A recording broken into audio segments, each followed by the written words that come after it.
کیونکہ ان کی فطرت میں ہی دھوکہ ہے۔ سبھی نے آپ کو سمجھانے کی، آپ کو روکنے کی بہت کوشش کی، لیکن آپ نہیں رکے اور اپنے قافلے کے ساتھ ذی الحجہ کی 4 تاریخ کو مکہ شریف سے کوفہ کے لیے روانہ ہو گئے۔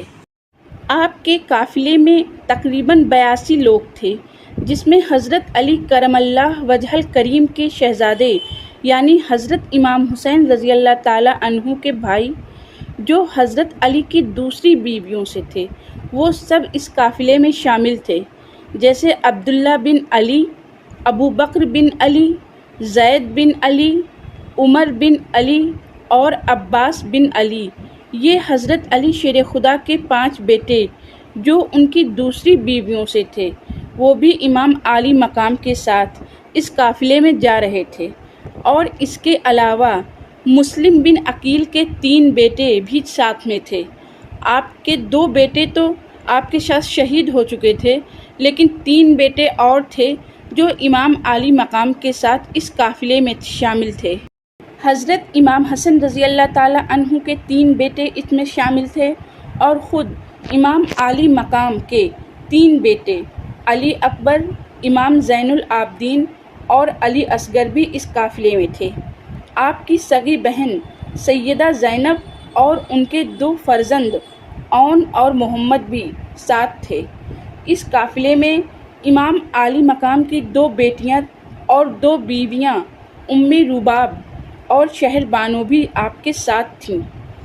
اس قافلے میں اہل بیت کے دیگر افراد تھے، حضرت جعفر دیار کے بیٹے بھی تھے، اور بہت سے جانثار چاہنے والے شامل تھے جو آپ کے ساتھ کوفہ جا رہے تھے۔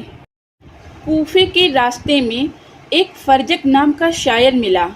امام عالی مقام نے اس سے اپنے بھائی مسلم بن عقیل کا حال پوچھا تو اس نے بھی آپ کو کوفہ جانے سے منع کیا۔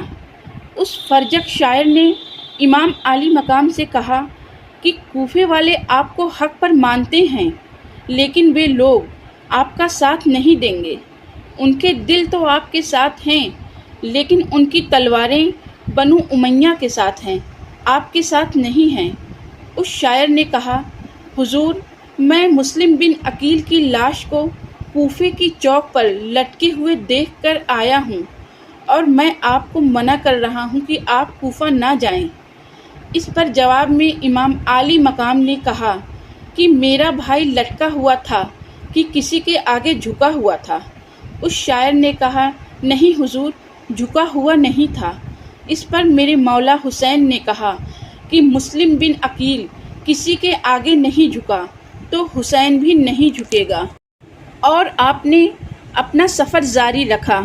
راستے میں ایک قاصد ملا جس نے مسلم بن عقیل اور ان کے 2 بچوں کی شہادت کی خبر آپ کو دی۔ آپ یہ خبر پہلے بھی سن چکے تھے۔ قاصد کی خبر سن کر بات ایک دم پکی ہو گئی کہ مسلم بن عقیل شہید ہو چکے ہیں۔ آپ ایک دم غمگین ہو گئے، لیکن اپنے لشکر کو لے کر آگے بڑھتے رہے، اور جب رات کا وقت آیا تو ایک جگہ پر قیام کیا اور اپنے قافلے والوں کو اکٹھا کر کے ایک خطبہ دیا۔ آپ نے کہا کہ اے میرے خاندان والوں، میرے جانثاروں، ایک بری خبر کوفے سے آئی ہے، اور خبر یہ ہے کہ میرے بھائی، جس کو میں نے اپنا سفیر، اپنا وکیل بنا کر کوفہ بھیجا تھا، اس کو کوفے کے نئے گورنر ابن زیاد نے قتل کر کے چوک پر لٹکا دیا ہے، اور اس کے دونوں بچوں کو بھی شہید کر دیا ہے۔ اب کوفے کا ماحول ہمارے حق میں نہیں ہے، اس لیے میں تم سب کو اجازت دیتا ہوں کہ جو بھی واپس جانا چاہے وہ مکہ شریف واپس لوٹ جائے۔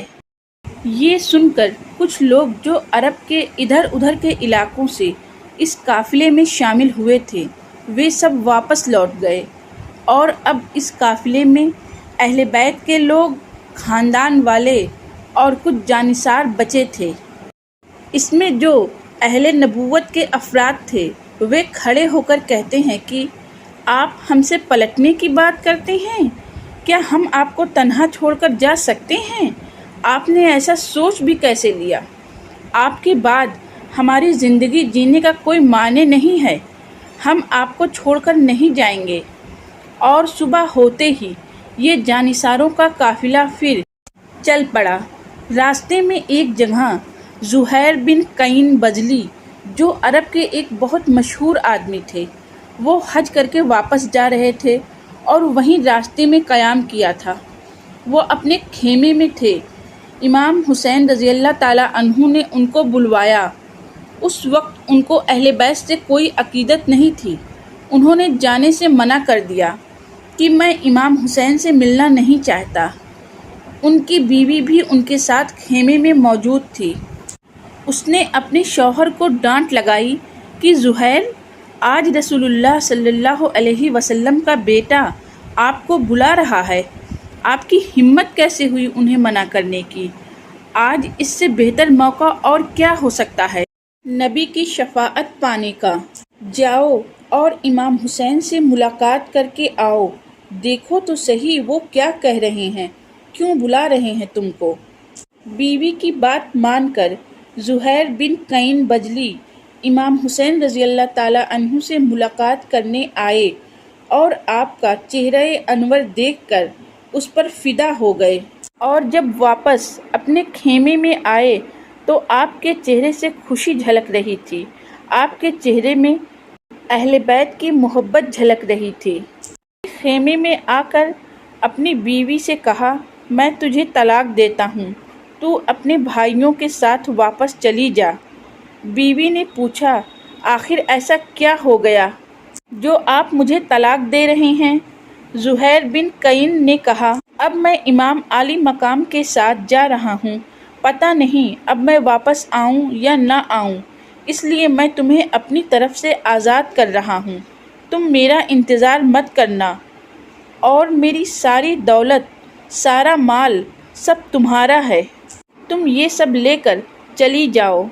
یہ کہہ کر زہیر امام حسین کے قافلے میں چلے گئے۔ یہ وہی زہیر بن قین ہیں جن کا نام کربلا کے میدان میں پہلے اترنے اور شہید ہونے والوں میں سے ہے۔ پھر سید امام حسین رضی اللہ تعالیٰ عنہ کا قافلہ آگے چل دیا۔ چلتے چلتے ایک علاقہ زبال آیا، یہاں آپ نے قیام کیا۔ یہاں پہنچتے پہنچتے محرم کی 1 تاریخ ہو گئی تھی۔ ادھر جب ابن زیاد کو یہ خبر ملی کہ سید امام حسین مکہ سے نکل چکے ہیں اور کوفہ پہنچنے والے ہیں، تو اس نے حر بن یزید کو 1000 سپاہی دے کر بھیجا کہ جاؤ اور امام حسین کو روک کر میرے پاس لاؤ، انہیں کہیں اور نہ جانے دینا۔ یہ یزید دوارا بھیجا گیا پہلا لشکر تھا۔ حر بن یزید 1000 کا لشکر لے کر سید امام حسین رضی اللہ تعالیٰ عنہ کے پاس پہنچے۔ آپ دونوں کی بات چیت ہوتی رہی اور ظہر کا وقت ہو گیا تو سید حسین نے حر بن یزید سے کہا، ہماری جماعت شروع ہونے والی ہے، تم لوگ الگ نماز پڑھو گے یا میری جماعت کے ساتھ پڑھو گے؟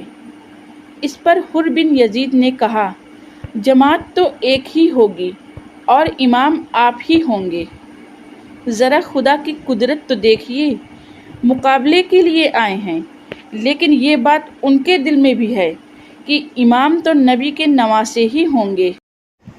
اس طرح کئی دنوں تک حر بن یزید مختلف طریقوں سے امام عالی مقام کا راستہ روکتا رہا۔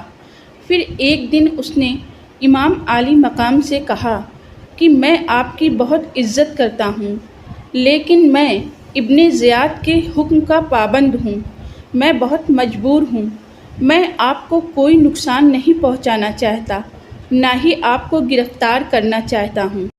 پھر اسی حر بن یزید نے آپ کو مشورہ دیا کہ آپ کوفے کے راستے پر نہ جائیں اور نہ ہی دمشق کی طرف جائیں، بلکہ آپ کسی تیسرے راستے پر جائیں، میں آپ کے پیچھے چلتا رہوں گا، اور رات کے وقت جب پڑاؤ ڈالیں گے تو آپ اپنا خیمہ میرے لشکر سے دور لگائیے گا، اور جب میں اپنے لشکر کے ساتھ آرام کروں گا تو آپ رات کے اندھیرے میں اپنے قافلے کو لے کر آگے نکل جائیے گا۔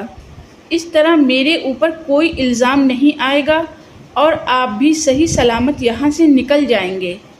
امام حسین رضی اللہ تعالیٰ عنہ نے حر بن یزید کی بات مان لی اور تیسرے راستے پر چلتے چلتے جب شام ہو گئی تو آپ نے ایک جگہ پڑاؤ کیا۔ پھر حر بن یزید کے کہے کے مطابق آپ اپنے لشکر کے ساتھ رات کو نکل گئے۔ رات بھر چلتے رہے، صبح دیکھا تو وہی جگہ تھے جہاں سے چلے تھے۔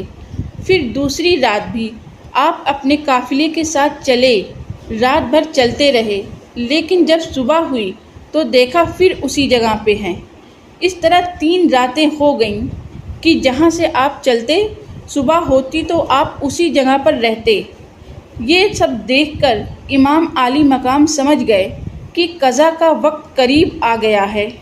آپ نے اپنے قافلے والوں سے کہا، یہی ہماری آخری منزل ہے، اور اس جگہ کا نام پوچھا تو کسی نے بتایا کربلا، تو امام حسین نے فرمایا، یہی ہماری آخری منزل ہے، ہم یہیں قیام کریں گے۔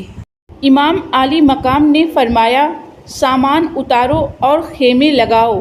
پھر آپ نے اپنے بھائی عباس ابن علی اور اپنے بیٹے اکبر سے کہا کہ پتہ کرو یہ زمین کس کی ہے اور اسے زمین کی قیمت ادا کرو۔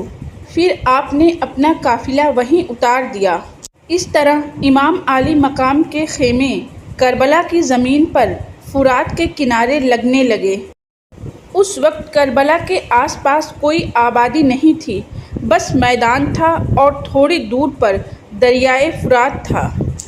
اس کے آگے کا واقعہ جاننے کے لیے نیکسٹ ویڈیو ضرور دیکھیے گا، اور اگر یہ ویڈیو پسند آیا ہو تو اسے لائک کریے گا، کمنٹ کریے گا اور سبسکرائب ضرور کر لیجیے گا۔